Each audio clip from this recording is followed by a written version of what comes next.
Boss in the Sauce Show. Boss in the Sauce Show. Boss in the Sauce Show. Boss in the Sauce Show. Here we go.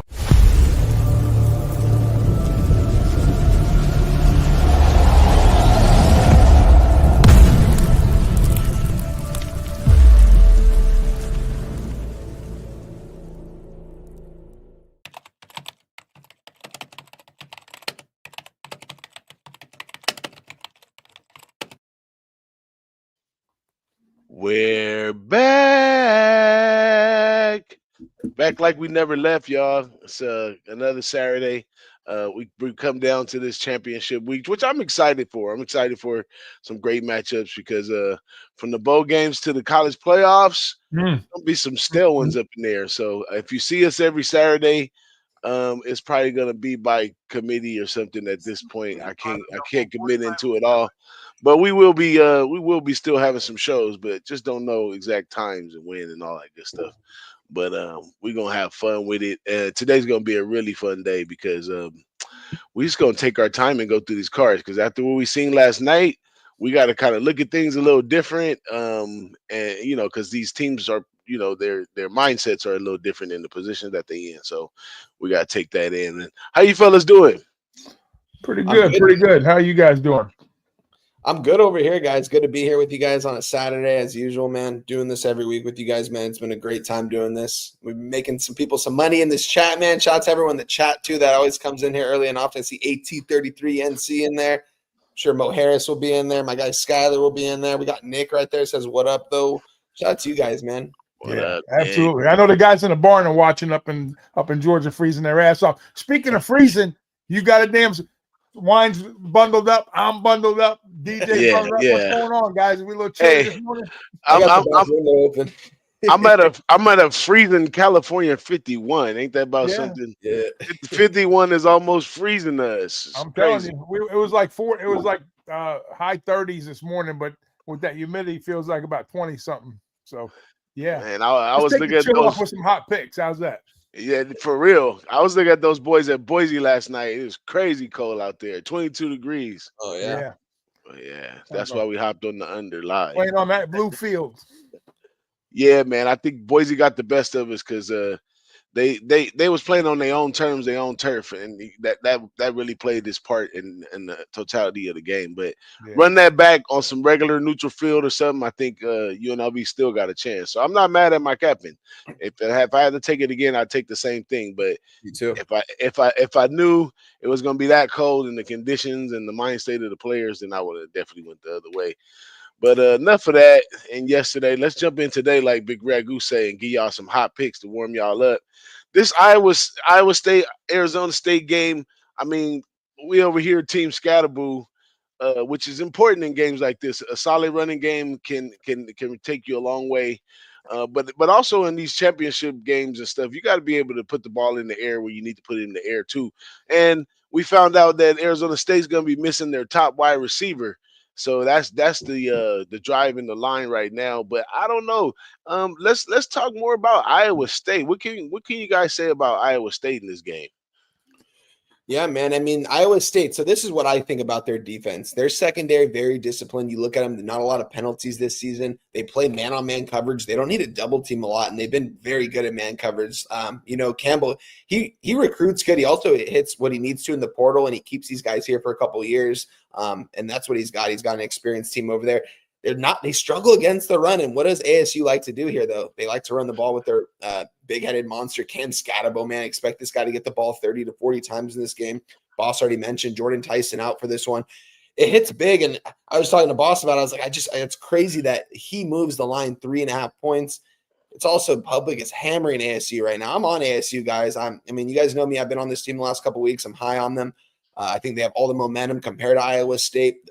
The market definitely has me scratching my head a little bit in this one because I hate seeing that I didn't beat the closing line. It beat me by 3.5 points, which usually in the history, when I look back on my ROI, is not successful at that rate. So with that being said, I'm still on ASU. My bet's in on them, guys. I think they're the better team, and I think if you give the ball to Scatterbo, it's going to take 4 or 5 guys to tackle this guy down. He's going to wear down this defense as the game goes on. Iowa State kind of playing on pins and needles these last couple weeks, trying to get to this title game. It was never for sure that they would get here. Shout out to them, though. Campbell, first time Iowa State 10-win program over there.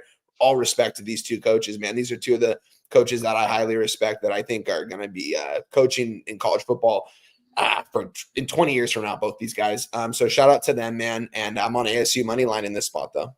Yeah, I agree. What you said on the sharp looks. I think early on the sharps were definitely hitting up Iowa State to some degree, where they kind of push back. Now all the money's coming back the other way, so to speak. So a lot of two-way action on the side and the total for that matter. But listen, let's hand it over to Arizona State for getting here the way they did. No Utah, no Colorado, no Arizona. And Levitt's running that. They don't turn the ball over. They take care of the football. Like you said, Scatterboo on his back all the way. And you know what Campbell likes to do? He loves to live in the smoke. This guy always a 1 or 2 point victory in these big games, and he's done it either on the L or catching the W too. And what do we have now?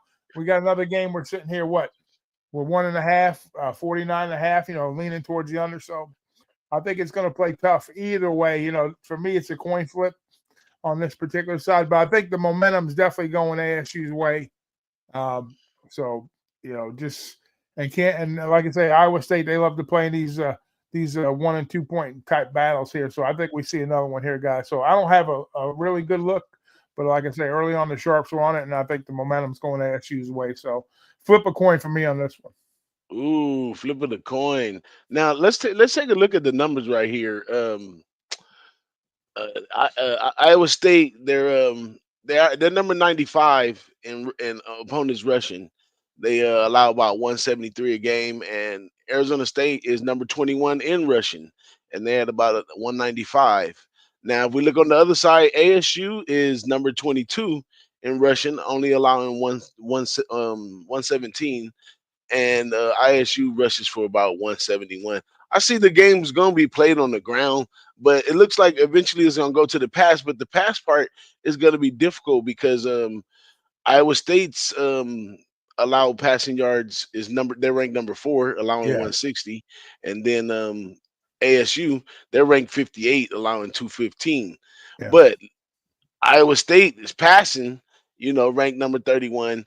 And ASU passing is ranked 65. So down the long stretch, I think like if ASU gets behind, they're gonna be toast because they can't really get the ball in the air to try to make up the difference. But if they could play a slow paced game, I mean, everything from us breaking it down so far, it sounds like the under.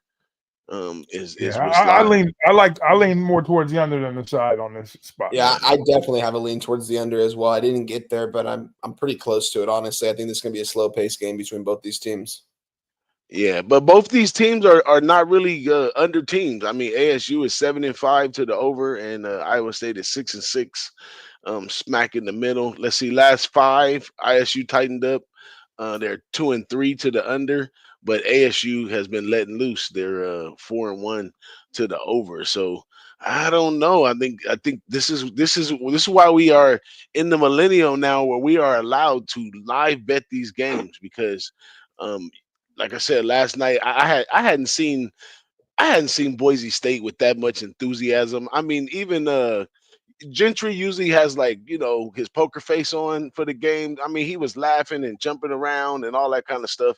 And I think that means a lot in these situations. So I took an early bad line on ASU when it first came out, thinking that everybody was going to jump on ASU and it was going to go up. But, the announcing of the wide receiver being out, it's been going the other way. So it's still in the live bet chamber for me, guys.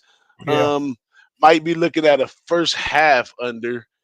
Depending, long as for live, I'll be looking at the first half under, as long as they don't come out, with no block kicks or no fluke stuff to inflate the number up. But looks like an under for me.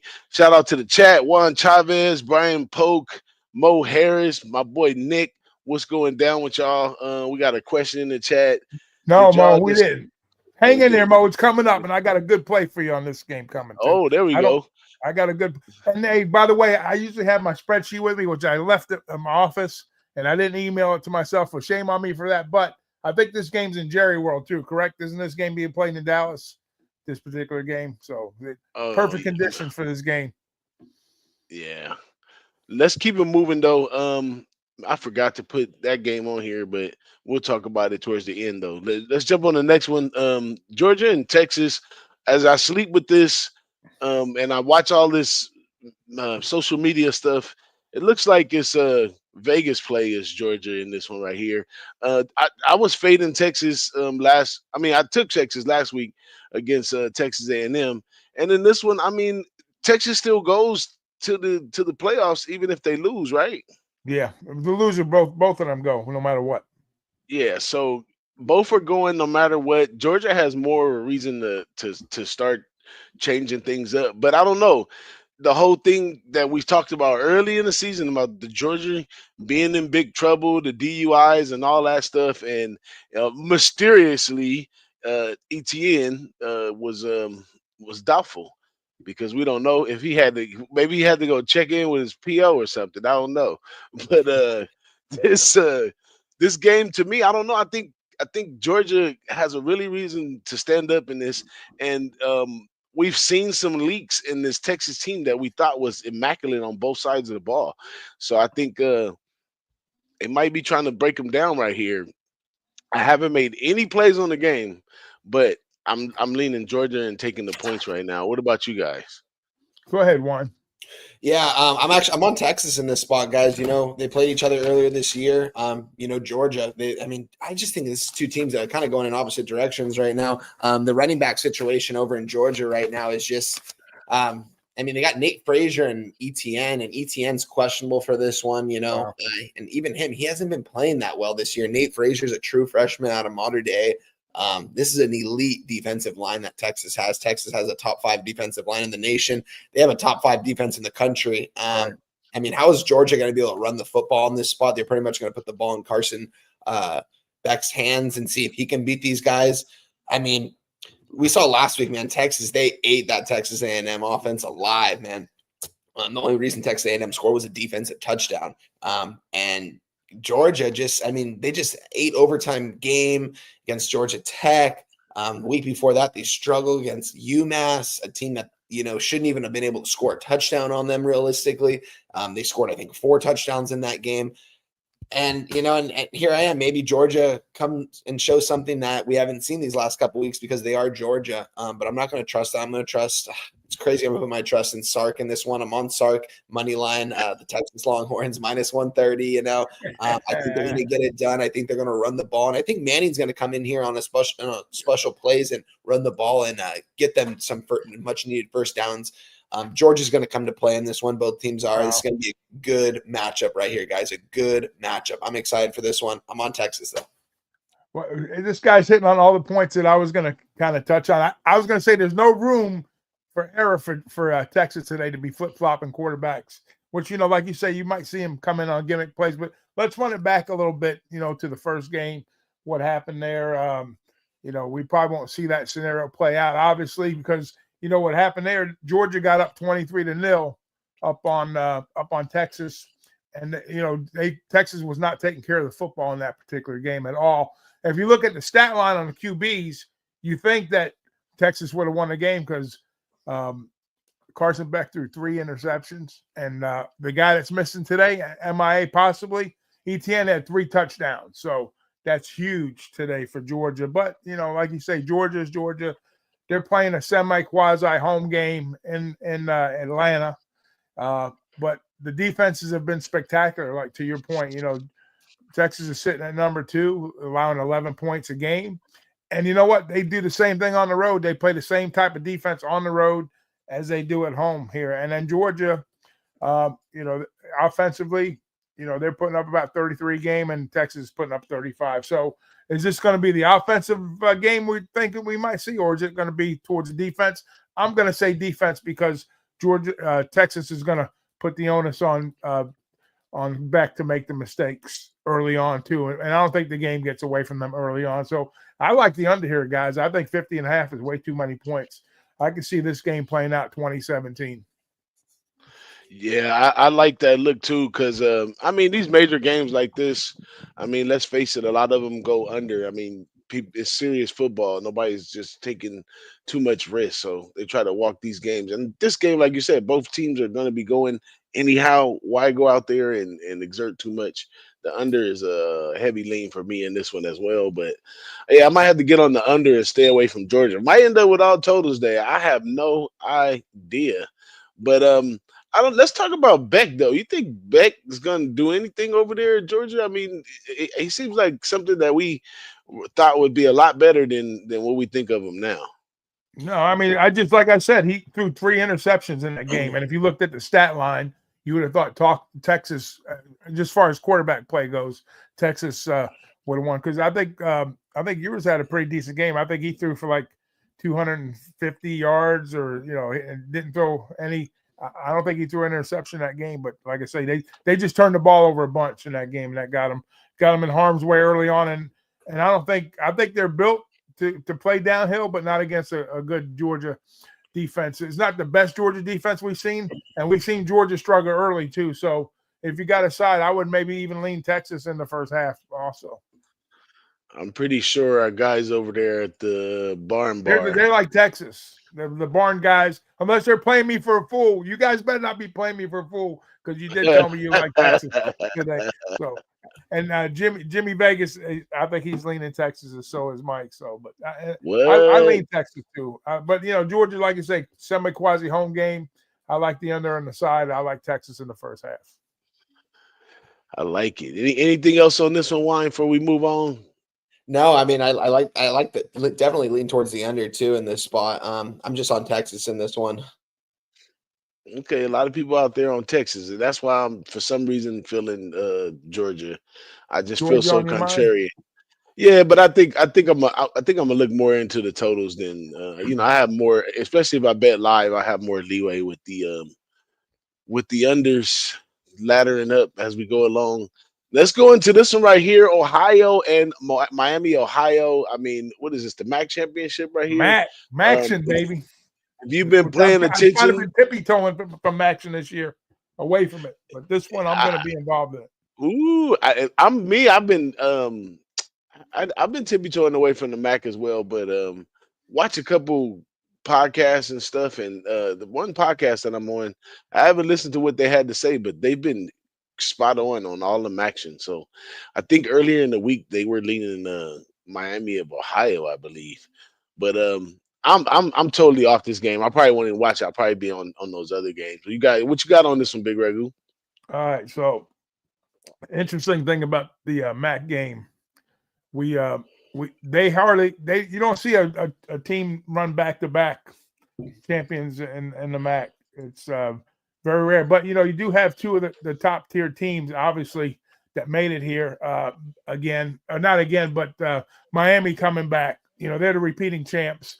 Toledo was there a couple times, in the championship game. Now we got Ohio back in this spot here. But the thing of this game here was Miami. They started out 1-4, and they've kind of ran it all the way back to get here. To their credit. Don't forget, they also lost. Well, actually, they didn't lose, but Ohio lost their quarterback Rourke to Indiana, and they shout out to them for we thought that they were going to be in a rebuilding year, but they've kind of stepped up and played really, really well here, guys. They played really, really well. And then on the other side, you got Brett Gabbert. We know his brother Blaine played at Missouri, had a really good career playing college ball and a journeyman and pro. So they're built around the ground attack, but they are also a team that can put it up. When Miami runs the ball on the ground, they're 7-0 when they rush for 100 yards. That's tough. So you know which way they're going to be going here, guys. We know which, but Ohio is ranked number 8 against the run, only allowing 64 yards a game the last 3 and 42 in the last game. So, and then the only loss that they have is guess who? Miami. So Miami gets kind of sets up almost like that Georgia in a different aspect though. Ohio's their only loss, like I say, is against that Miami squad, and they were 3.5-point dogs, and the total was 43. So today we get a 2.5 and a 44.5. So the numbers are similar. It's on a neutral field. The game's being played in Detroit at Ford Field, where it's been back to back. Where it's been played the last few years. So, like I say, no team I don't think has won back to back championships here, and I think Ohio's rolling here a bit too. So, and here's another thing for Ohio. This is I peeled this one back pretty deep. In the first quarter, Ohio has given up a total of 12 points all season long. And the only time that they've given up anything more than that, I think they've given up like 3 points to Ohio in that last game. Miami, Ohio in the last game. So and they've scored like 14 points themselves one time in the fourth quarter. So I like the under in the first quarter here, guys. I'm talking like, they haven't given up many points and they've only given up 3 to Ohio in the last one. So I like the first quarter under 9.5. And, I might even sprinkle a little bit on Ohio full game to get the W at plus 120. So that's I like the first quarter under 9.5, and I like full game Ohio plus 120. Yeah, I think I'm gonna jump on that first quarter under with you. Yeah. They've only given up 12 points the whole year in the first quarter. Miami had, and I don't think they're going to run it up on Miami early on either. I think it's going to be a tight game either way. I mean, the total's kind of ticked up from the last one, but like I say, they lost the first game 20-10.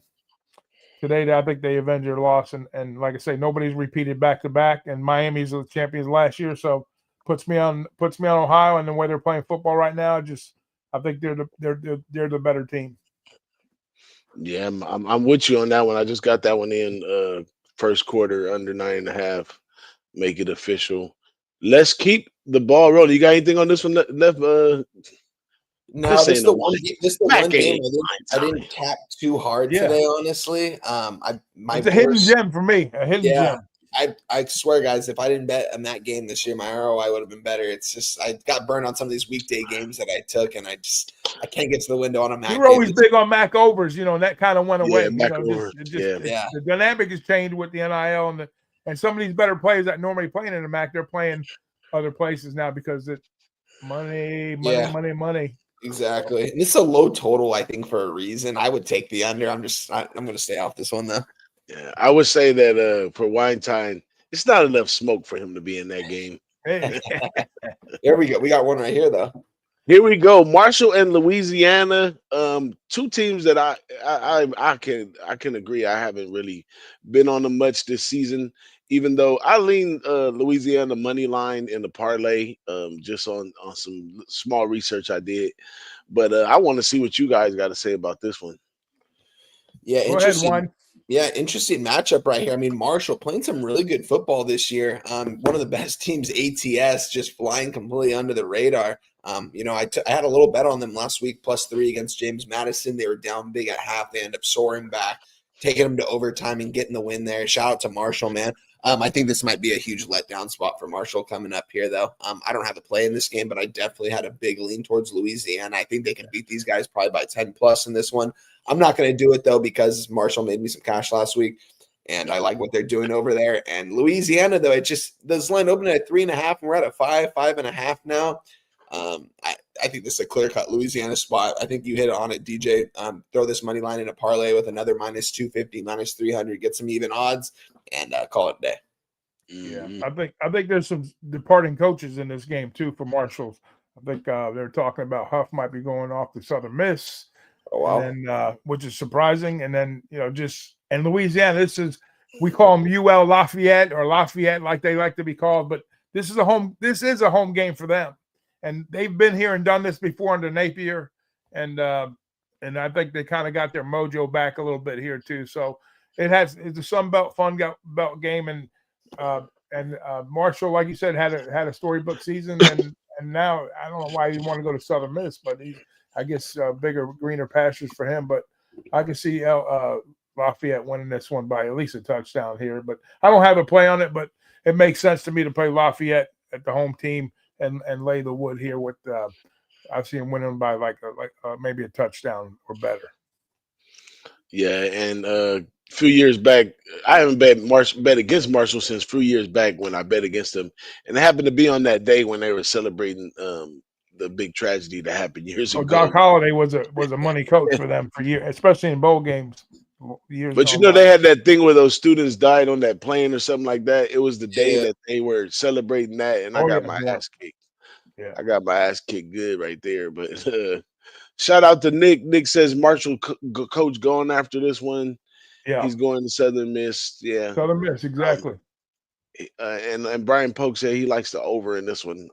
It's up there, so it does implement that it's going to be over. But I don't know. Just a money line play on Louisiana might be just enough for me on this one. So let's keep it rolling, guys. Next up, big game right here. Penn State and Oregon. This one right here, I mean, everybody, I mean, I think the books and the media is trying to hook you on James Franklin. James Franklin, would he ever beat the big game? You know, and I think that's what's pumping life in the Penn State right here. But I don't know. Oregon, as ugly as it looked, Dylan not getting the Heisman and all, they still are a great team on the field. And they've showed that in all that they do. And I think Oregon may be the spot over here. Maybe one of parlay that Louisiana to this Oregon right here. And Oregon, I mean, they're gonna go anyways too. Penn State more or less needs to Yeah, I win think either for team goes consideration. loss, honestly. You think so? I don't know. Penn State's only losses to Ohio State, and it would be so they'll get them in somehow. It's all gonna come down to Clemson and SMU, which we will talk about because That is true. That's continue. where things could start bouncing around. Getting excited. Yeah. Even if Georgia beats Don't Texas, get me started with this ACC crap. Please don't get me started again. But hey, to be fair to both of these teams, Penn State and Oregon, what a season that Lanning's put together. You know, and they kind of first year in the Big Ten, you know, to kind of make some noise, so to speak. You know, and then Penn State has been there and done this before, playing the bigger teams, guys. Playing the bigger teams. They've been 1-11 against Ohio State and 2-6 against Michigan. And not that little brother stepping up to meet big brother, but like I said, they're making a big splash here, Oregon. They took down the big juggernaut, Ohio State, and then Penn State. You know, to Franklin's credit, he's been a guy that I've faded religiously in road games. And, you know, during the normal regular season, he hasn't been he's kind of got over those humps this year. So is he going to step up in class again and get and win another big game? I say no. I say Oregon's too talented. I said, even though there's been some hate for Gabriel coming over there, you know, all he's done is perform and win football games. This team's undefeated, guys. Yeah. Undefeated. Yep. Prove me wrong. I'm going to lay the points with the Ducks here, and I'm going to take them on the alt line. I say they're a touchdown better with ease. I'm laying the 6.5 with Oregon plus 120. I'm going to get a little plus money action out of this one, guys. Yeah, you heard that from the big dog. No disrespect to Lar and what Franklin's done this season, but you got to show me something before you can get my money. I know what Oregon's done. I'm laying the 6.5 with Oregon plus 120. Yeah, I agree. If you're going to lay it with Oregon, might as well lean that alternate line because, like I said this earlier, I mean, Oregon should be able to beat these guys by 10 plus if we're being completely honest. If we're looking at the eye test, everything, the coaching matchup. Franklin, yeah, you know, we touched on it.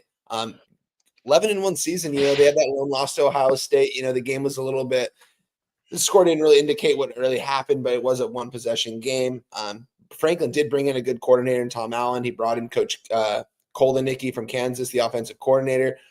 So I think that's the reason why they're the number 3 team right now. He did make some good coaching changes, but Oregon, man, I mean, they got Will Stein at the offensive coordinator. You got Dan Linney at the head coach. I mean, this guy's becoming like Mr. College football right now. This guy's like, if he wins a national title this year, I mean, dude, like it's just crazy. Like people are saying that. I mean, this guy's the real deal, though. With that being said, Oregon has all the momentum in this spot. The only thing that has me off Oregon is the market alone. I hate to say that, but that's true. That's true. That's what keeps me off Oregon. This could be a Vegas head fake, though, like we talked about off camera. This could be a game that Vegas is trying to. They're getting so loaded up on the Oregon side. They're just kind of just letting it sit there, letting it brew a little bit, letting some of that sharp money, tangle a web. What happens if Oregon's up 10 with a minute left and Penn State goes down, gets a garbage touch, something crazy, and the score just doesn't indicate what actually happened in the game. That's true. That's the only thing that has me off this game, guys. But I am on the under. I'm on the under 49.5. It's out of 50.5 right now. I don't think these guys are going to get 50 points either way. If these guys come out firing, we're going to know right away. But I think both these teams, Penn State, if Penn State wants to stay in this game, they're going to have to run the ball and get chunk yard plays, 5-6 yards at a play, and burn this clock because you got to keep Oregon offense off the field. Talked about Dylan Gabriel. I mean, this guy is 12-0. I mean, he took over the job from Bo Nix last year. He was a first-round draft pick, potential rookie of the year, and he went 11-1. You know what I'm saying? And they lost to Washington twice. Don't get me wrong. They didn't play at Washington this year, but they did play Ohio State. And, they've got everything they need to win a national title. We talked about it preseason. This is the team that they have everything they need to get to the next level. Oregon's the only side I would take in this one, but I'm on the under. Who would have thought we would have seen the Rose Bowl on December 7th? You know what I'm saying? Yeah, right? In reality, this is for real. This could be the national championship game in the lower 1 versus 3. I get that part, but we've seen that on the SEC side early on in the season too. So it's all about timing, positioning, and we know the loser here this is the number 1 seed game. Basically, is what it boils down to. So if Penn State takes out Oregon, they will be the number 1 seed. They'll have the bye, and all things have to run through them, I guess. But I don't know. I just see we see a good football game, but I still think, like you said, on paper, the way everything looks, but is Penn State capable of the back door, being up, late in the game and costing that alternate line for me to lose? Absolutely, they could do it, but I got to see it first. Yeah. Yes, I did take the money line, Mo, on Ohio. And like I said, we're on that first quarter under 9.5 points and that MAC action game. All I got to say is whoever pissed whoever off in the upstairs office of the Pac-12, they should have had hugs, not war, because now we're looking at Oregon clearly in the college playoffs, and we got Arizona State that's over there dominating over there. Yeah. And then you got Colorado. You got so much going on. That conference could have been just fine.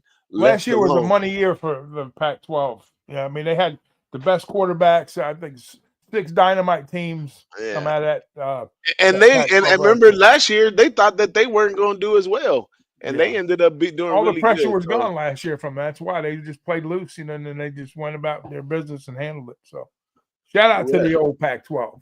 Whoever started that riot, y'all should have set your ass down. But last but not least, we go into this ACC. I'm gonna let Big Ragu just lead this one off because oh my God, I want to hear. I want to hear the rant. I want to hear the rant. Let's start on Dabo Swinney. I'm already hearing the grumblings. Like we got Georgia's 8 and could be a 3 loss getting in. We know Bama's already got 3 losses. They already shoved their asses all up our asses already. So I don't want to hear shit. If SMU loses this game, they're already talking about them not getting in. I'm like, fuck you, okay? I'm gonna be blunt about that. Excuse me if there's kids watching. I apologize that, but don't get me started. But and listen to this: if Clemson gets in, there'll be a 3-loss team with a number of 2 or 3 seeding in the championship possibility. And if Clemson wins that game, look out. But for me, it's all about the quarterback play here. You got Kevin Jennings, who's playing outstanding. Lashley, who knows how to win in the ACC, has already proved it. He's got that team rolling. Yes, they have not beat a ranked team yet. I get that. They have not beat a ranked team. I get that. And then, Dabo in ACC championship games is only 8-1. He lost to Georgia Tech in 2009, enter his 10th game. So, and Dabo's already made the case for SMU here. But I think this is going to be probably one of the better games of the day. Probably, top 3 game. Might be the best game of the day. Who the hell knows how it plays out? But, all Klubnik has done is thrown for 29 touchdowns this season quietly. So, he was like the high recruit for Clemson a few years back. And things have kind of come to fruition for him. Just some untimely losses. I get that part. But he's very capable of playing a good game. So it's been an up and down year. Clemson backed their way in to South Carolina's credit, took them out in the rival game last week, which we were on that one, right? We all like South Carolina last week. So, we got to shift gears in this game, this world of gambling that we do, sports action. So I'm shifting gears today, guys. I'm going Clemson and Klubnik, and the experience of Dabo in these championship games. Lashley's a nice coach, yeah. Jennings a nice player, yeah. But you know what? For my money, and this game is in Charlotte, which is, proximity-wise for Clemson. They've been there, done that before. Shmew's had a nice season, but I hope you hang around, Shmew, after you lose today, because I don't want to hear no bullshit from these ESPN guys about ACC week this week, that. They had a hell of a season, but they go bye-bye today in the championship. I hope if they do win, settle the case, settle the cause. Clemson goes bye-bye, and SMU moves on. But if SMU loses, I think they deserve to hang around. I really do. Even though they haven't beat the ranked team, I think they got enough. We'll see how they do. If they don't get blown out, if it's a close game, then we can make a case. If they get smashed, then bye-bye. But if they play close, move on. That's all I got to say. SMU, bye-bye. Clemson. Give me Clemson on the money line here, guys. I need one of them to move so they can get Alabama off of Notre Dame in the first round of the championship. Right. No, where's Notre Dame? Yeah. No championship game for them, right? No, we in there. Yeah. But, You're in there like Flynn. Yeah, we in there. We don't even here's the thing about let me just jump. I'm sorry, Wine. Let me just jump on Notre Dame for a minute here. Okay, last year I thought Notre Dame was a team with the quarterback from Wake Forest when he came. I'm so excited I can't even think about his name right now. But Clausen, I think I was his best quarterback he ever had. But now Lincoln, what's his name? Not Lincoln. Riley Leonard coming over to Notre Dame. It's kind of been very quiet, not putting up big numbers, but that Notre Dame defense is legit, and they got a ball club over there. So you got a good squad there. You're going to make some noise in the playoffs. Yeah, I think I like that matchup for you guys against Alabama, boss. I'm not going to lie. I mean, it'd be different. Hell no. If it was Nick Saban over there, but I don't know. I still roll over in my sleep at night from that national championship game against Alabama. Yeah. Was it 53-6 or something? Yeah, don't mention it. I get schizophrenic when I hear that. But this game right here, early, I took SMU in this one. I took SMU early. I think Dabo Swinney, he's a part of the Kyle Willinghams and all those they're not willing to play in this NIL area, and they're looking for something else to do right here. So I don't know if he's gonna make this his grand exit now, or he's gonna try to hang on a little bit longer and take it as far as you can. But I think a lot of those guys are coming out of there. If they end up in the NFL, I don't know. But I know that, and I understand them wholeheartedly about the whole NIL and kids making all these decisions and the transfer portal. It just gets far away from the game we call football a long time ago. So I got a special one right here for my guys in the barn. Guys in the barn, I hope Sam Hartman, Nick. Thank you, my friend. I was tongue twisted, brain twisted, whatever you want. I was on tilt a little bit. So, yeah, Sam Hartman, which I love that kid. He's a great quarterback. I hope my guys in the bar bond are ready for this, but we got our AT33 play of the day.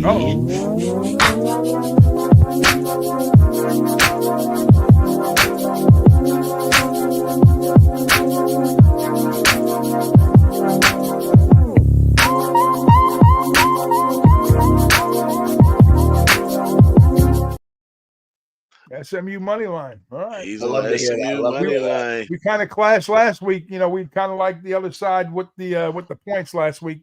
They got the victory last week, your team, but they didn't cover. So could it happen again today? We'll see.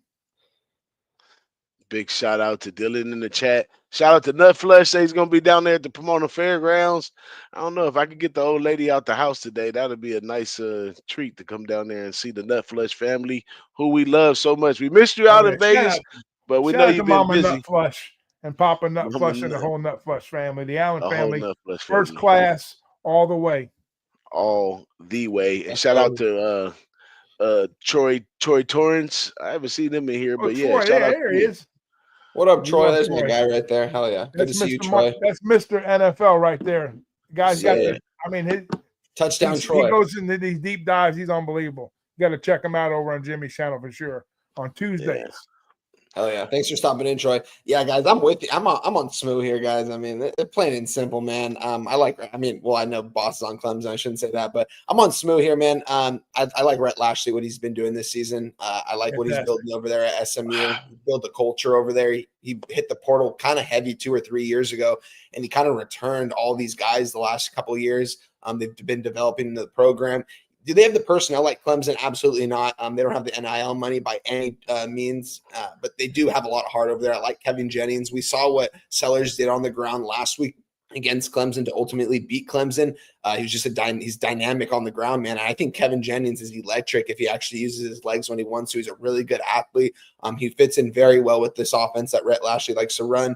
He had Preston Stone over there, a guy that had, some people were saying maybe NFL prospect. He's going to hit the portal now and go somewhere else, but they replace him with a true sophomore. And this guy's completely taken over this offense, man. They've taken off. They like to run and gun. They like to go fast and see if you can keep up with them. They haven't been tested as super hard this season. This is going to be their biggest test, most likely, Clemson. And it's going to be a tough game because Clemson has been here. They're here every single year, guys, but I think SMU has all the momentum right now, 11-1. They should be in the college football playoff if they lose this game, but they're going to get this done regardless. That way they don't have to mess. That way there's no sketchy things going on like last year. If you know what I'm saying. So with that being said, let's get away from that. Hey, Troy will appreciate this point here too. Jennings, he's very good, and Clemson loves to play man. And I know Troy's a receiver, and I think he's got some weapons to beat Clemson. If they decide to play man against Jennings, it could be a bad day for Clemson if they elect to do so. So I know Clemson likes to play man. So one thing Jennings is good at is beating man. So that's a big plus for you, Clemson, or for you SMU backers. Yeah, this is the most exciting game I'm looking forward to today. I'm gonna have this and the Oregon game on, but I'm gonna be focusing on this one a little bit more. I like it. I'm going old dog versus new dog. That's what I'm doing here. So that's it. That's because I'm an OG. What can I say? It's gonna be a good matchup right here. I mean, dude, Dabo's been here so much. This is like big bro, little bro. It's gonna be. But Dabo hasn't been a Dabo in the past. I think he's caught in a blur in modern day playing right now because the way he sometimes gets beat. I expect better out of him. And then his players are not as, he had that 1 year when he had all those guys and all of them went to the NFL, and it seems like he hasn't been able to recruit those type of athletes again. So yeah, and Dabo's too old school too. He doesn't hit the portal. But I mean, look what he's done though. I mean, he's here at the ACC title game with not even hitting the portal too hard. A lot of guys that have been with this program for a while. Yeah. What about Miami? Let's talk a hypothetical here. So if Clemson loses, right? Miami is like the first team out, the first team in, so to speak. Does Miami get in on a Clemson loss? And do we say bye-bye to SMU, or does Miami just kind of sit back on its hands and knees and just, here we go again type of thing with the SMU thing? But I think Miami, if they don't get in, if Clemson loses, I think Miami's got a shot to get in the picture with 2 losses here. And I think that Clemson is the beneficiary off of the Miami loss. Miami didn't lose that last one. That's why they got in. Yeah, they only lost one conference game. That's so that means Dabo was walking his way out already. So I think I don't know. I'm gonna stay on my small spot on the SMU, but it will be one I'll be looking for live. What do you guys think about the total in that game, though? I think maybe we might get an over out of this one because SMU and Arizona State are 2 of the hottest teams coming into championship week, and I think SMU is on fire. I think that was on my spreadsheet that I forgot that had an overplay. I lean towards the over in this spot here too. All the last 3 games, I think SMU game I was leaning over, and there was like one other game. Might have been that. What was the game we hopped on? No, Georgia. I like the under there. I like the under. I think the ASU game, I think, is a tricky over spot too. Believe it or not. Yeah. Well, I'm on the. Let me see. Let me go over my bets real quick. I'm on the under 24. In the first half in the Georgia-Texas game. I'm under 9.5 in the Miami-Ohio game. And then I come down here to I got a 3-piece right here. I got Georgia +3. I got Lafayette money line and Oregon money line as well. Yeah. And then I had an early week play. I got SMU -2.5 and Arizona State -2.5 too. You guys want to give them your plays for the day? Yeah, I'll go back. I'll backtrack a little bit here. So I'm on Miami, Ohio money line plus the 120.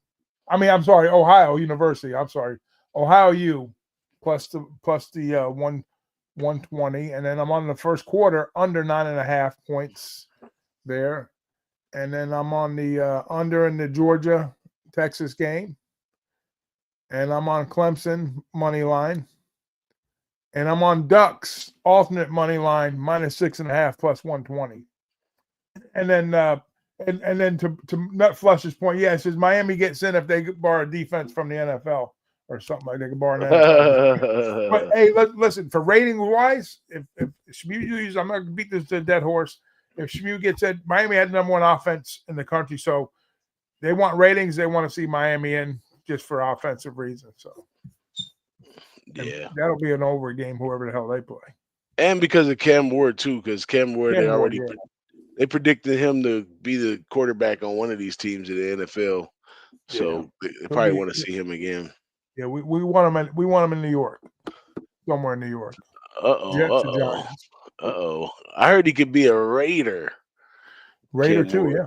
Raiders in the mix. Yeah, Cam Ward's the real. I liked him at Washington State. I thought he was like. I remember last year watching the first 5 games of the season. I was like, dude, this guy can sling it. Like who is this guy? And then Washington State started off 5-0. I think they ended like 6-6. He hits the. I think he played at Houston Baptist before that, didn't he? It was Incarnate Word. Incarnate Word. That's what it was. And I think that's actually in San Antonio, if I'm not mistaken, or somewhere around there. Yeah, I drove right by the school when I was in San Antonio. Nice, that's funny. I still remember my man Weinstein early in the season all over Miami and Cam Ward, and I was like, I don't think so. I don't like Cristobal. Yeah, I was like, nah. You told me about Cristobal, man. How do you not go for the touchdown on 4th and goal last week? Why do you kick a field goal with 3.5 minutes? Like, what are you doing? Trusting Miami? Come on. But that's it, fellas. It's gonna be all fun and games. Kickoff about to start in a little while, man. It's been a beautiful season. We showed up. We've been very consistent. Didn't miss a week. So shout out to us. Give ourselves a pat on the back for that. And yeah, man, it was wonderful capping with y'all. Like I said, I'm not sure right now what we're gonna do for the bowl games, but when they come out, we might just do one show and hit them all. And we'll see y'all on championship week. Hey, bet the under in the Army-Navy game next week. Don't forget. Army-Navy unders. Bet. Stop trying to make that game go over. Bet the under. Yeah, free money next weekend with the under. It could be 19. Bet the under. But that's it. Y'all got to blow them out yesterday. Army getting the job done. Yeah, Mikey Stadium's a tough place to beat Army, guys. Conference champs. They did. Y'all got any last words before we get out of here? Nah, man, we've been blessed to do this all year with you guys, man. I want to shout out to Wine Time, who's been spectacular. Of course, you boss, who always put these shows together, and our fearless leader over at Who-Bangin. So yeah, it's been a blast, and we're not done yet, like you said. So we got bowl games, but championship Saturday, guys. Let's all have a day. Let's have a day, and we out. Go. The Boss and the Sauce Show. Boss and the Sauce Show. Boss and the Sauce Show. Boss and the Sauce Show. Here we go.